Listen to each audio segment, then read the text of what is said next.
My name is Emma Sangeelee and I'm a partner in the employment team at Edwin Coe. I specialise in advising senior executives in relation to claims for discrimination, and today I'm going to talk about the rights of individuals who've raised a grievance about discrimination. The purpose of raising a grievance is to open lines of communication with your employer so that a resolution can be reached. However, it can be daunting to raise concerns about discrimination. The subject matter may be sensitive. You may be worried about retaliation or not being believed, or you may be concerned about the impact of the process on your health. These are all valid considerations, but they should not prevent you from being heard, and there are legal protections in place to support you so that you're able to take full advantage of the grievance process. The first is that your employer follows a reasonable process in hearing your grievance. Most employers will have their own written grievance procedure, as this is a legal requirement. However, the ACAS Code of Practice on Grievances sets out the minimum standards that all grievance processes must meet. This will include addressing the grievance impartially, in a timely manner and without unreasonable delay, inviting you to a meeting at which you're entitled to be accompanied, and affording you the opportunity to refer to evidence, including witness evidence, and finally offering you a right of appeal.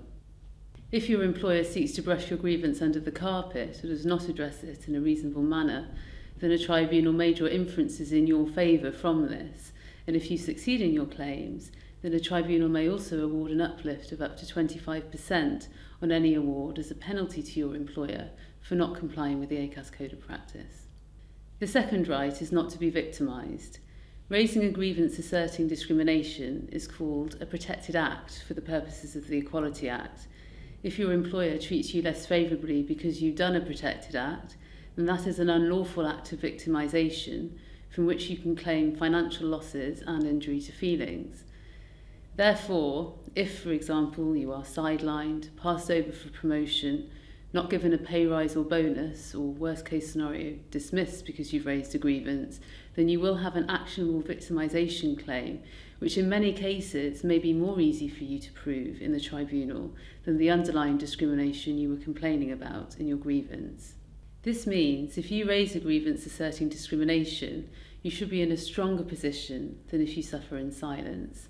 A responsible employer should understand that you should not be victimised, and reasonable steps should be taken without delay to resolve your concerns.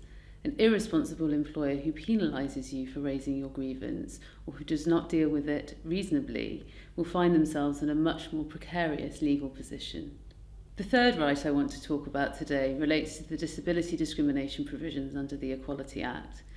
If you've experienced discrimination at work, often this will have been over a period of time during which your mental health may have deteriorated.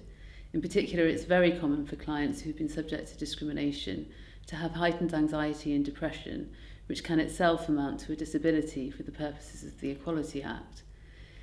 This means that even where you're raising a grievance based on a different form of discrimination, for example sex or race discrimination, you may also be afforded the protections given to disabled employees under the Equality Act, for example to make reasonable adjustments and not to be discriminated against because of something arising from your ill health.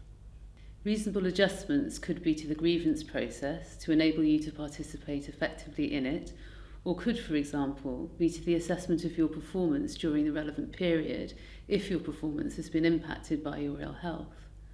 We can help focus your employer's mind on its obligations to you, both in relation to your underlying grievance and in relation to your health, which makes it more difficult for them to simply deny the underlying allegation of discrimination or to rely on unfair criticisms of you to justify the conduct you're complaining of.